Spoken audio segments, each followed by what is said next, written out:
Friends, you've heard me talk about my mental health story, and I'll continue to do so. But from time to time, I like to open up this space to others who want to share their journey. Perhaps it's a personal story. Maybe it's a healing tool and technique.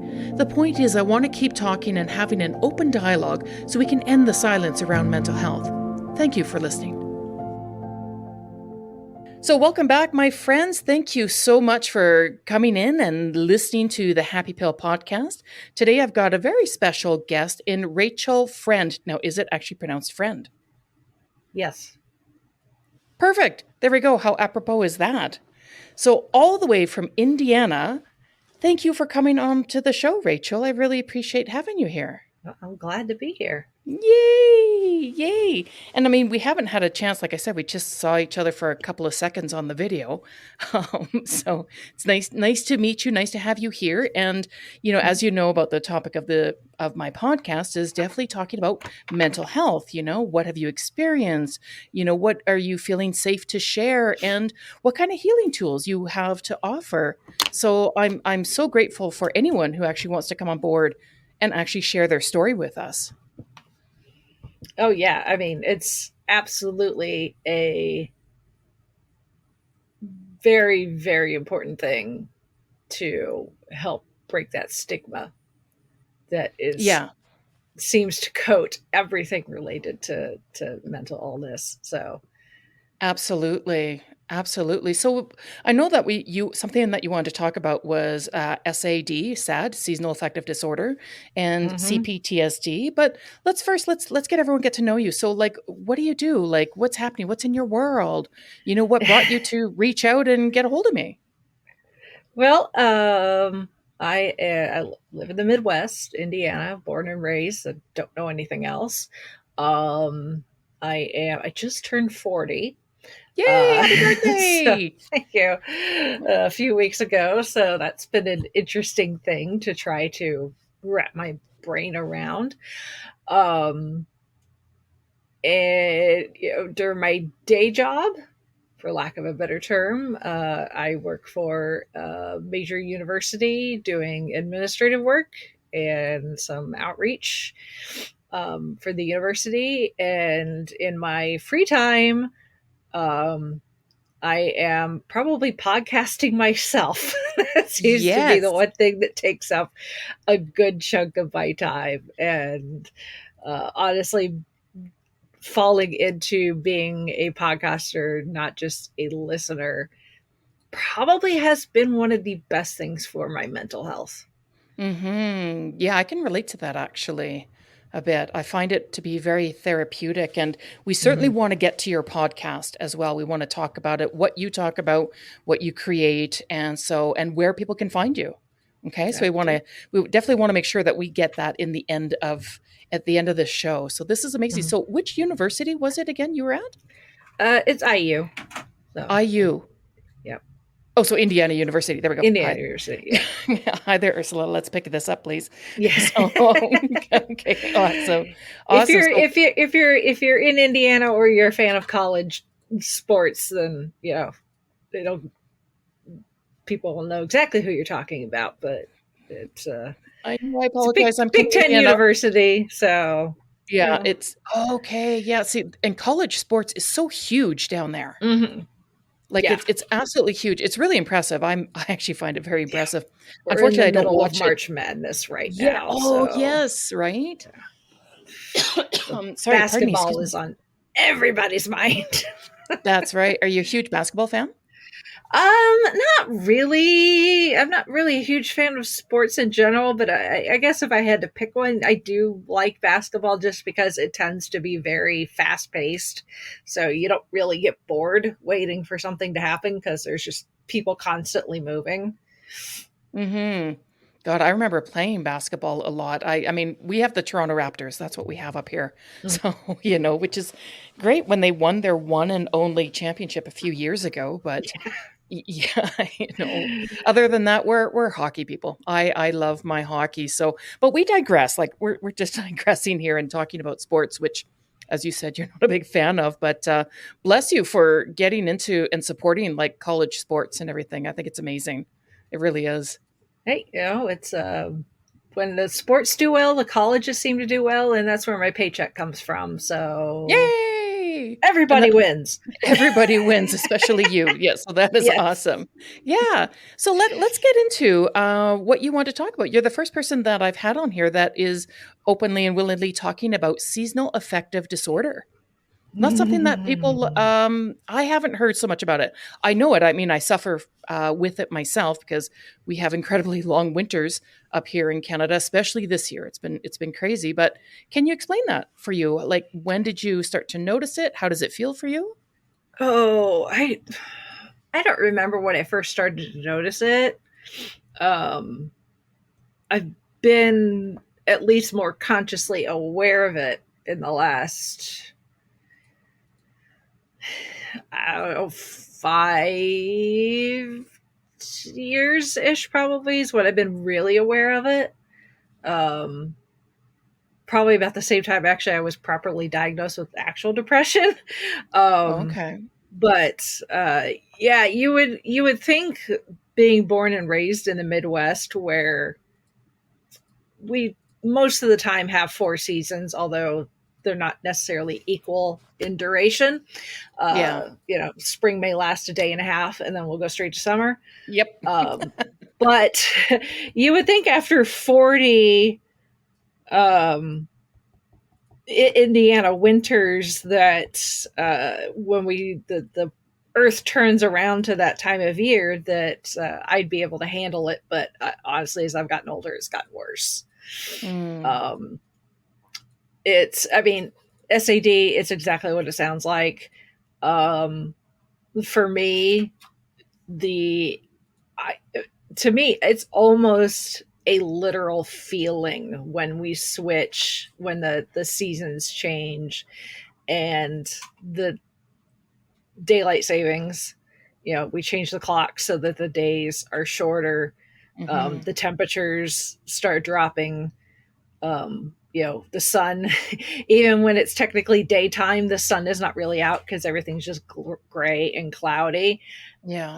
To me, it almost feels like a really heavy, like dusty curtain, like you'd find in an old house, is pulled over my brain and just Mm. kind of sits there for however long it takes for the seasons to change, because the what it says on the calendar and what actually happens don't match. I mean, technically, we're supposed to be changing the clocks again this weekend, Yeah. and technically, spring begins in a couple weeks, but we're not quite there yet. I mean, I've been watching the forecast, and where we have chances of snow over the next couple of weeks. I've seen it snow on April Fool's Day. So, um, yeah, for me, it's a lot of it is sunlight is a big Hmm. thing.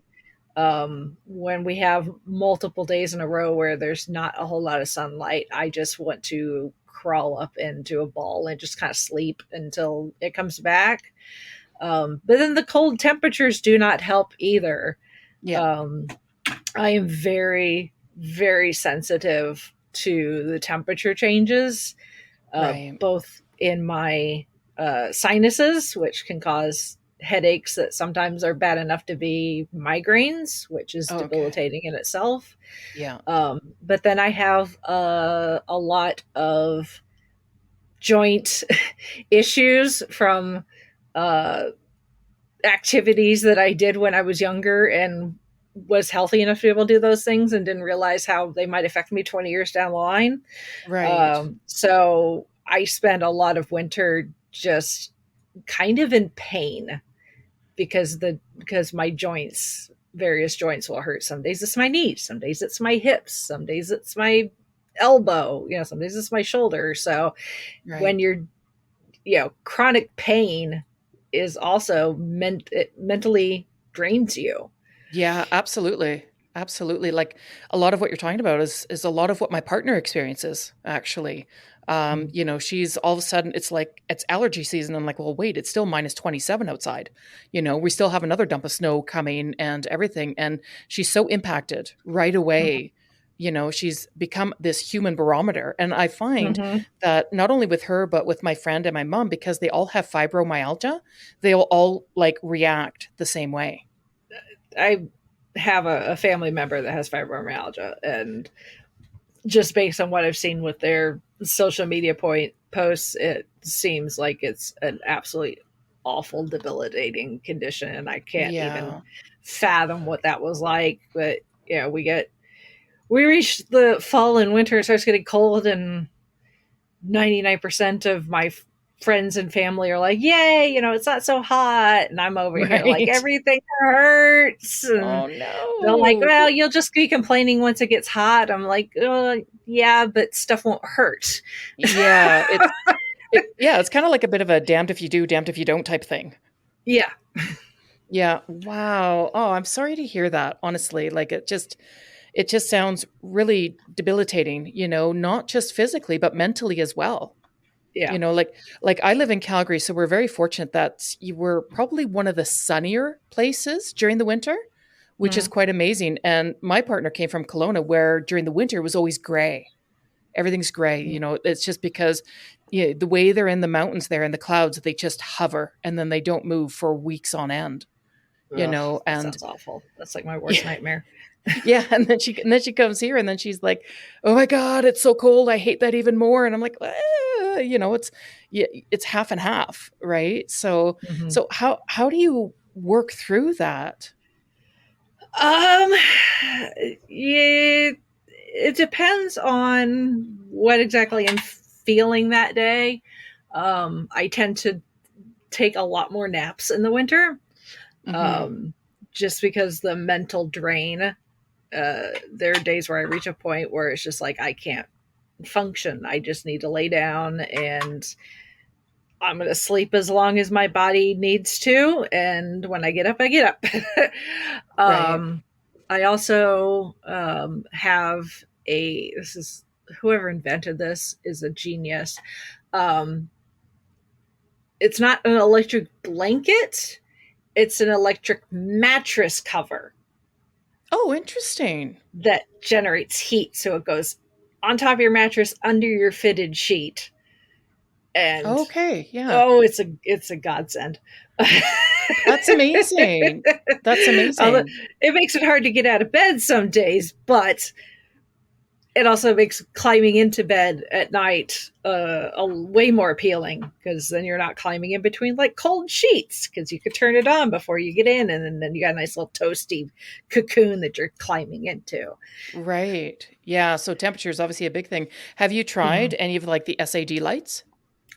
I have not. I am very fortunate that my gym that I have a membership of has a also offers tanning services, and I know there are probably gonna be people out there that are gonna be like, "Oh, tanning beds are awful. It's horrible for your skin." Yes, I know. I'm not getting in there multiple days a week. I will Mhm. go in maybe once every couple of weeks, Mhm. just to give myself really essentially a very strong dose of fake vitamin D. Right. Right. Is the climate there, is it really that cloudy, like, throughout the winter months? Do you Oh not yeah, get a lot of sun? Oh, okay. yeah, Yeah. yeah. It definitely can. For as flat as we are, because I know there's some places where they're very mountainous and clouds and fronts can come in and kind of get stuck. Mhm. But for whatever Yeah. reason, even as flat as we are, um, sometimes these fronts they just come in and they just kind of sit like, yeah, I'm comfy here. There's no need to Right. move on. Yeah, it's challenging. Like, I completely understand. I'm sorry that you're experiencing that, Oh, and are your like, have you expressed this with your doctor or something? Do they provide anything to say, "Hey, Rachel, have you thought of this? Tried this? It'll help." Like vitamin D yeah, supplements or something? yeah, yeah. And for the most part, they've also agreed that kind of what I'm doing is, probably the best thing for me. Yeah. Um, just based on uh, what I respond to best. Yeah, it's So like being that, a bear. yeah, You just need to hibernate through the winter, it a sounds little like. bit, and it's like every year I'm like, now I know why all the Golden Girls moved to Miami. This is why all the old people moved to Florida, Yep. because it's warm and it's usually pretty damp as well. So Yeah. so The you're not humidity dry. helps. Yeah, you're not drying out either. So yeah, Yeah. I could see why the old people moved to Florida. It's not just for Disney World. No, No, no. no, it's for the climate. Yep, yeah.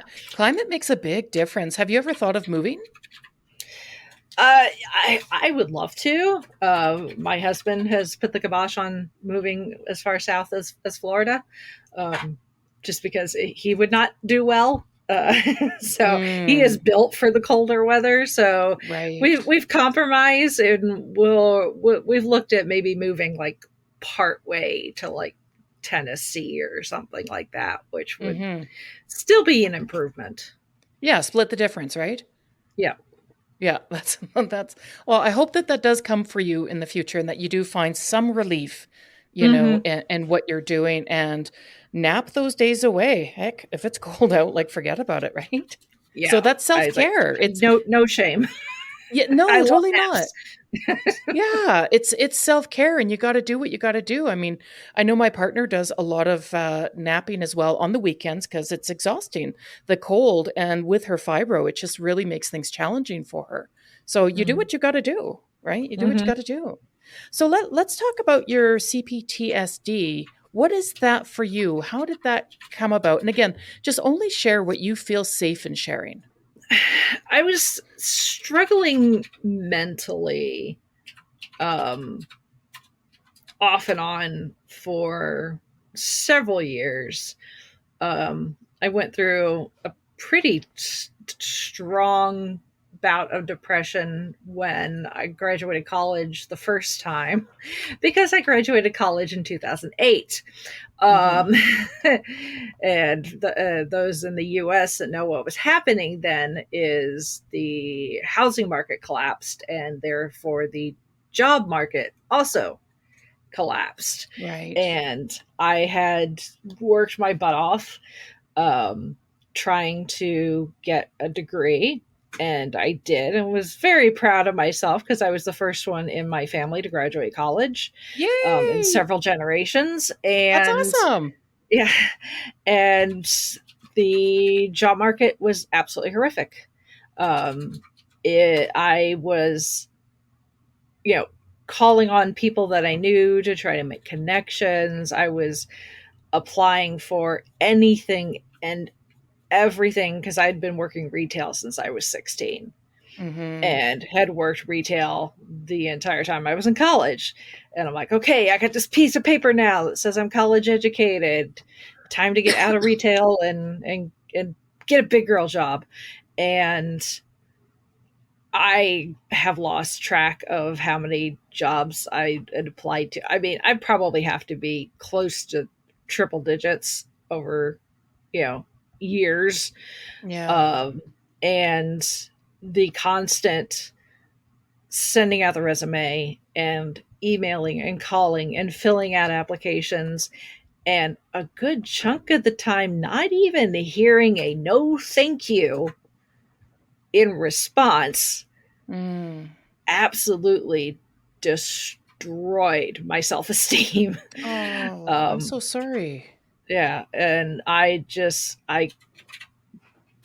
could not, you know, wrap my head around, you know, my I think that, the logical part of me was like, I know the like we're in a recession and like all those things right now, but at the same time I'm like, but is there something wrong with me? Because there's all these job listings out there and I'm not getting, I'm not getting anything. Right. um so uh I eventually got dug myself out enough to actually apply to graduate school, and ended up going and getting my master's, from the same program. And which program is And this? What did you get your degree it's and master's in? It's from IU, Indiana University, and it's in Media Arts and Science, which actually the master's program no longer exists. Uh, Okay. but it did at the time. Um, and um, that was probably the best thing I ever could have done for myself because I grew a lot as a person, um, both as a as an adult, and as a someone who likes to learn. I ended up walking out with a, a graduate, master's degree, and also a crap ton of practical skills that I did not have with Mhm. just my bachelor's. Um, so, um, unfortunately, the job market still wasn't ideal, but I did eventually get a position in the department I am in now, and I've since moved up into a different position than I started with. But it was really good. Uh, hindsight being what it is, realizing that was something I needed to go through. Um, but as I got out of retail and into a quote unquote big girl job, and experiencing more of the world, um, I hit a moment where I just was like, I had all these things. I was married to a wonderful man. I got this education that was absolutely amazing. I finally got out of retail, and I've got this big girl job, and I've got all these fun, exciting things that I've got to do, and have my dream wedding, and all that fun stuff. But I just wasn't happy. Mm. And just because of And the job situation.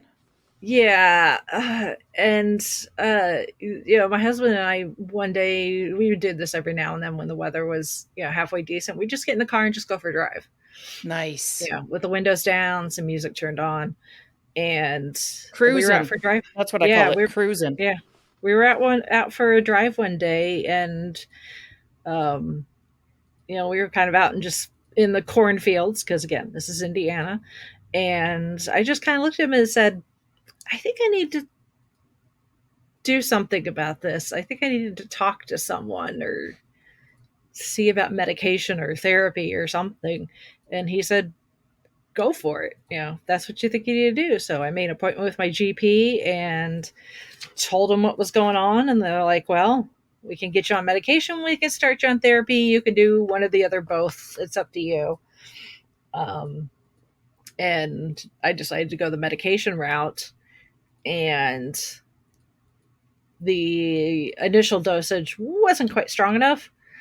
Um, Did you say so after, additional dosage?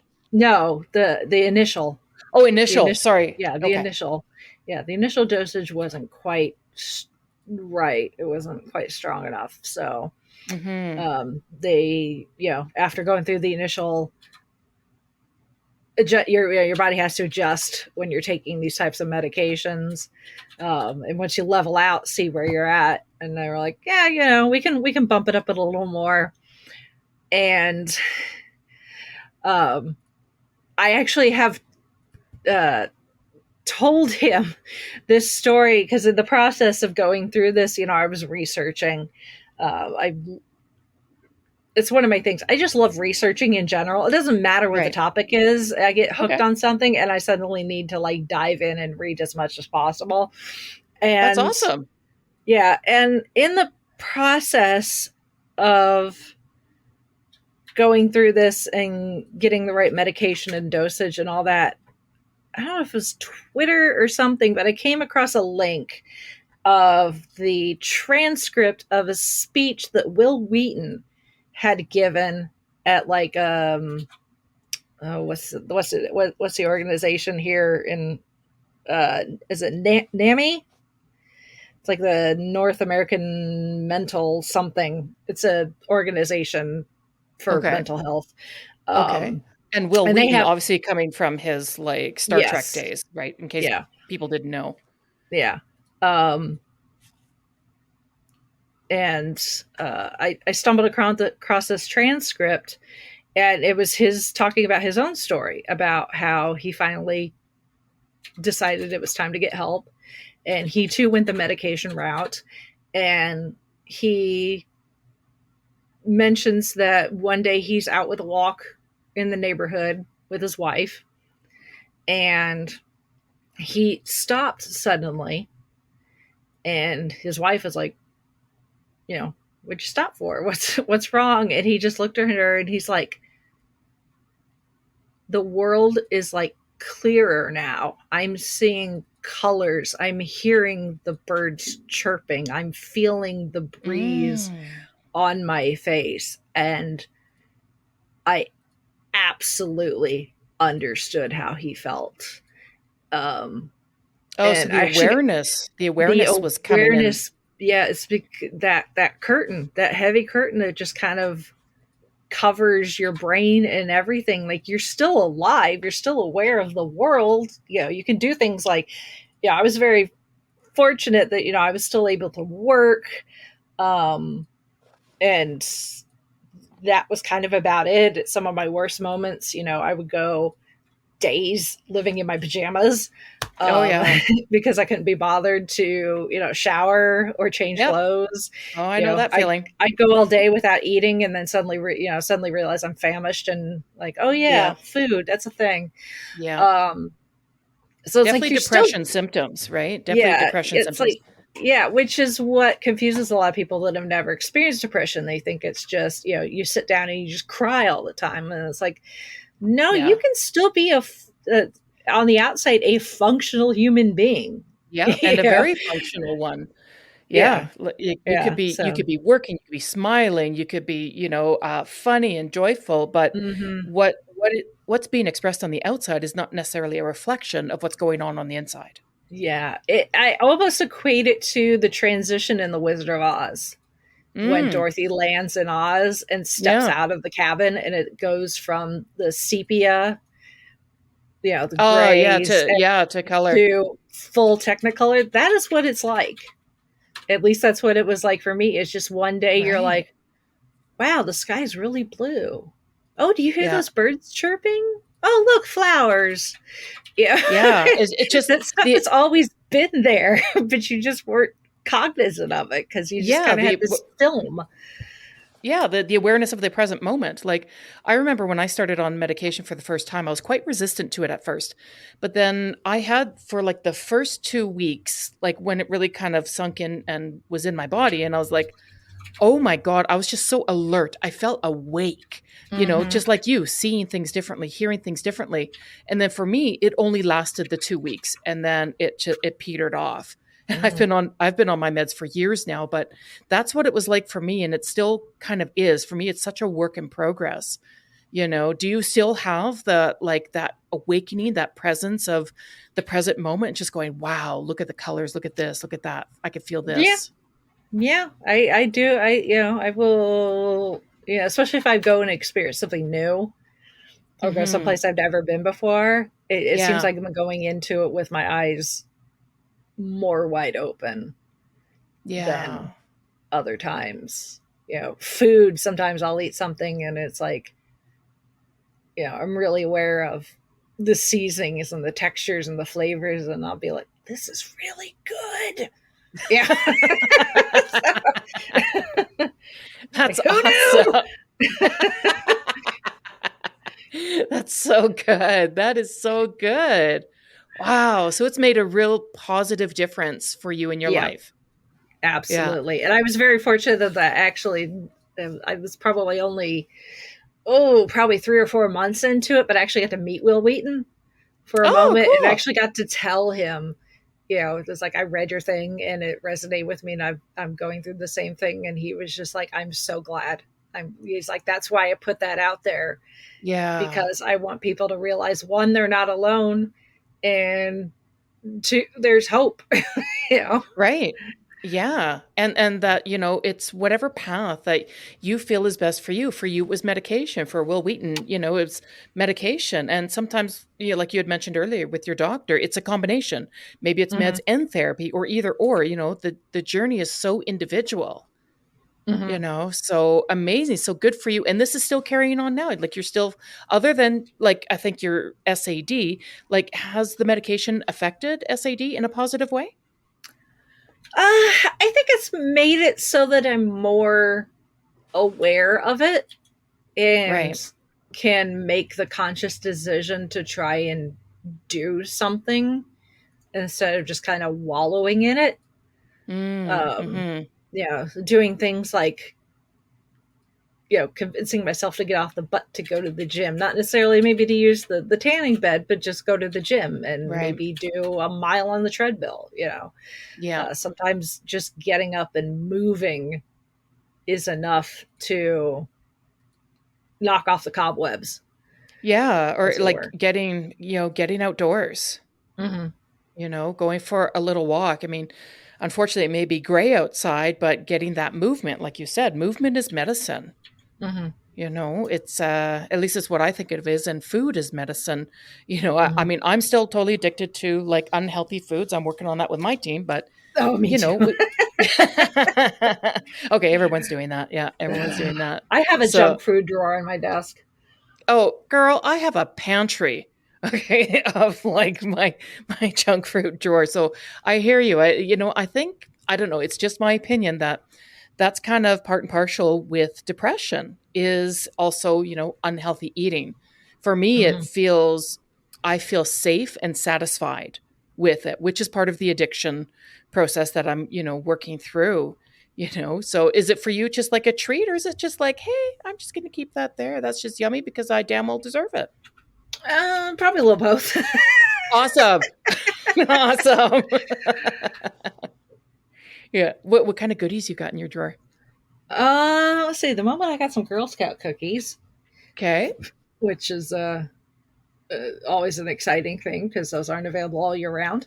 Yep. And then I've got some chips. It tends to be more sweet stuff.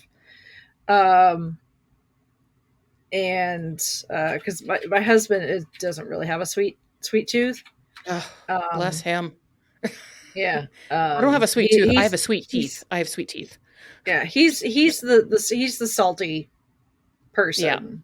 Right. He prefers chips and salty and savory stuff, and I'm the one with the sweet tooth, so I'm Yep. kind of responsible for feeding my own addiction. Right. But you guys balance it out. It's nice, right? You know Yeah, that your sweet's going to be safe because he's not into it, and then vice versa. exactly, Yeah. exactly. That is awesome. So, with your podcast, then let's start talking about that because how did you create your podcast, and was it because of SAD and depression? No, um, it is a Well, what's the name of it? uh. Well, I have a couple actually Oh, now. thanks, cool. thanks to the pandemic. That's awesome. Some people had children, some people adopted pets. I started another podcast, Woohoo! but yeah. So the one that's been going on the longest is called the Five Ish Fangirls, and it came out of um, me meeting some friends via the internet. I've never been someone that's had a lot of friends. Hmm. Um, my childhood was actually rather lonely.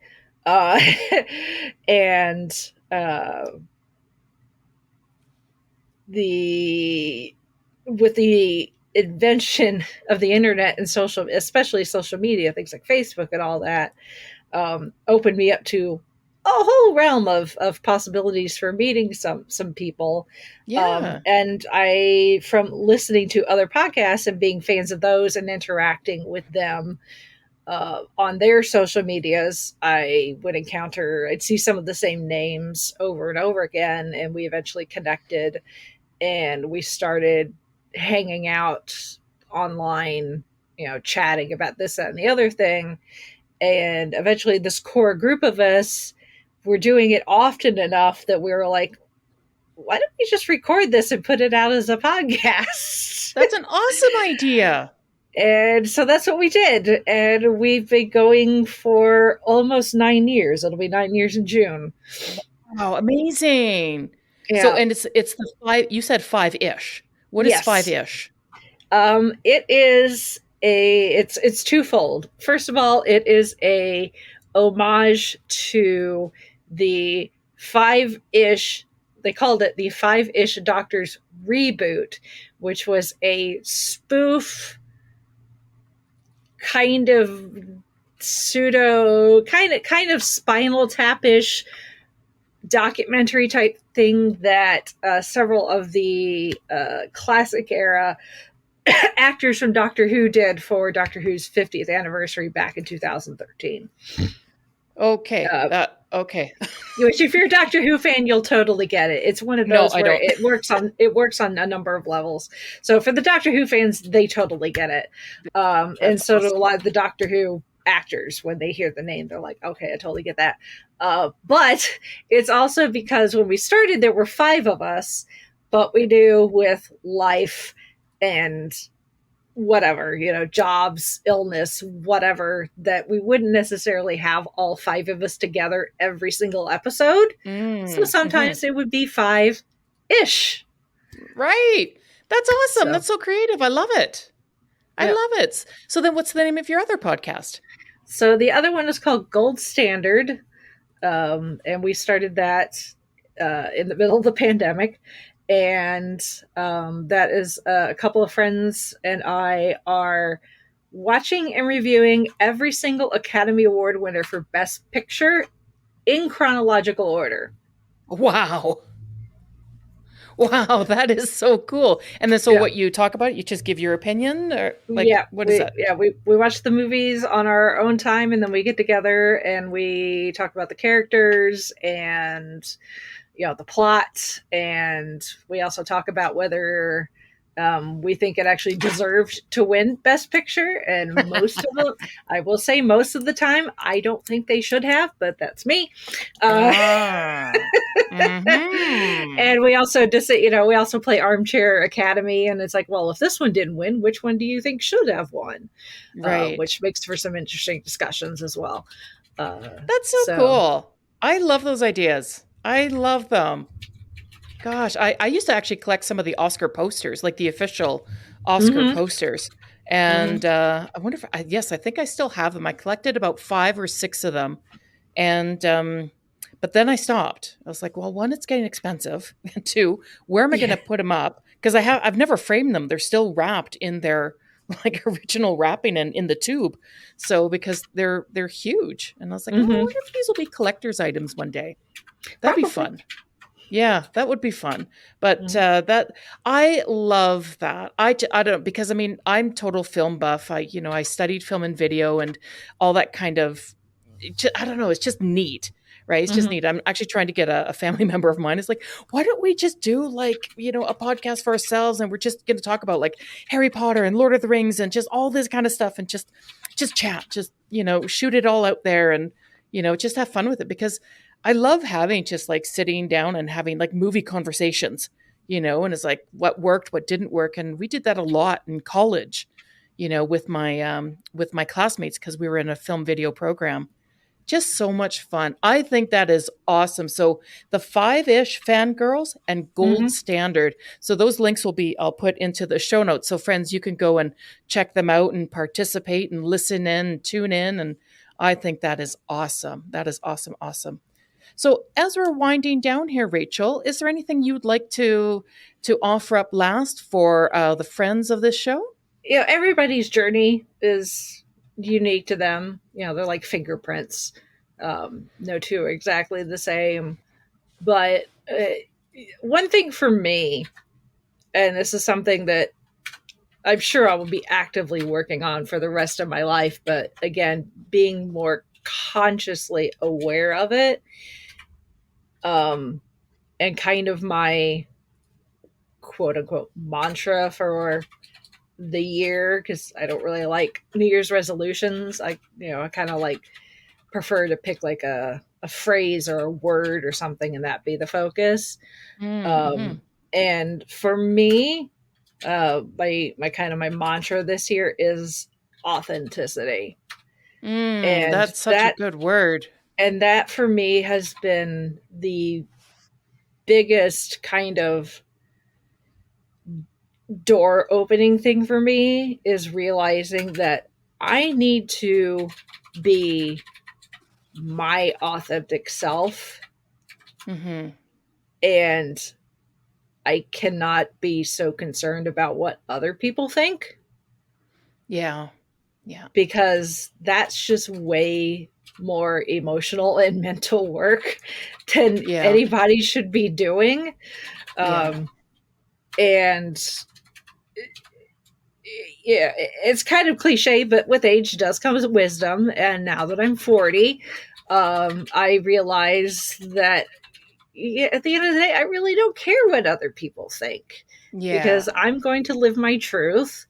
And if they don't like it, well, then I don't need them in my life. Mm-hmm. And Absolutely. when you're surrounded by people who, if you're being genuinely yourself and you have people that want to be around you, that means that they like you for who you actually are. Mm-hmm.